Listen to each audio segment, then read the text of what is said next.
Palmar Interossei. How many are there? There are 3. So if you get Palmar Interossei on the exam, the expectation is I'm going to do it this way. You are going to do 1. So hold, don't let me move you. I'm pulling him out. Squeeze together. Nope. Oh, Interossei, come on. I heard squeeze. I squeeze. Okay, so hold. So that's 1, 2, 3. Are you trying to hold? Yes. Okay. You said squeeze, so I did. Okay, so you're not the weakest in class anymore. Okay. Oh, you want me to go hard?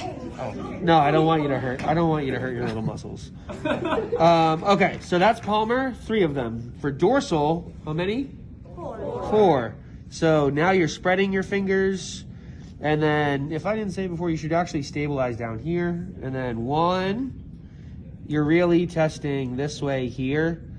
2, and this would kind of be the same for testing both sides here. So theoretically, you actually, because you're doing 2 at once, you could do 1, 2, and then, so we got 1, 2, 3, 4. You need to make sure, whatever you do, that you're getting all of those in it. I tried to be smart and shorthand it, but I just got confused. And then abductor digiti minimi is the same test. You can just do this one here, but that is a separate muscle that is technically not included in your interossei. So that one I will leave as fair game for practical because it's not any different than these other tests, and the name of it tells you exactly what to do. So that should be fairly simple. So that makes sense. Pads and dabs, we're all on the same page. No one's going to do anything weird on the practical. Awesome. Okay, so for flexor muscles, we're going to go ahead and flip the hand up. Again, stabilization should come from under, so I can see any muscular contraction here. Flexor digitorum, let's actually slide your hand all the way back onto here. So flexor digitorum profundus goes all the way to the end. As I was told, parties all night long. Superficialis flakes out early. If that helps you, then cool. So I'm going to stabilize here, and can you flex?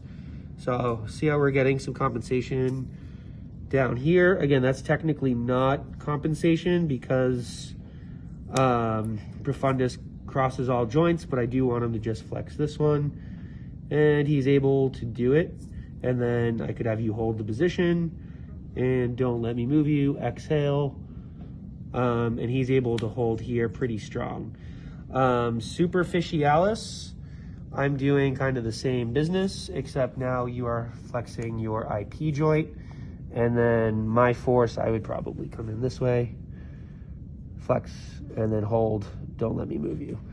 So this one is the bigger one to note that the IP needs to be straight, because just like some of the other tests we talked about, if you see the IP flex, you know that longus, in this case profundus, is trying to do the work here because superficialis is weak. So for superficialis, you are on the distal.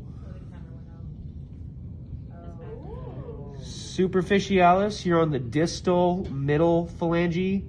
Profundus, you are on the distal phalange. Makes sense for those. And then extensor digitorum, you can flip, we can extend the fingers, and you are going to allow flexion here at these joints, and we are only testing extension. You would stabilize at the distal and metacarpal, and force is going to be on distal proximal phalanx, and that is your extensor digitorum MMT. You do not need to press through the other joints because some lumbrical is responsible here, and we aren't testing through these joints for the integrity of the joint. So for extensor digitorum, it's just MCP extension. In all at the same time or in decision? You can do all at the same time, or you can do individual. You can do the finger across this way too. I just like doing this here. And is that all MMT?